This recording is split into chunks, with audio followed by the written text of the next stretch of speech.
Gentili amici, dopo avervi portato a casa direttamente il paniere della nonna, andiamo alla presentazione di un piatto tipico siciliano che è la pasta a carrettera. Naturalmente non possono mancare i nostri pomodori, il pomodorino a seccagno di Nocca sottoboccia, una cipolla, il nostro olio extravergine di oliva e del sale. Facciamo rosolare in olio extravergine di oliva la cipolla per circa 3 minuti.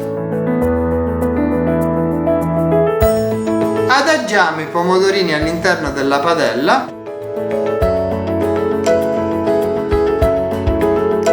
e schiacciamo.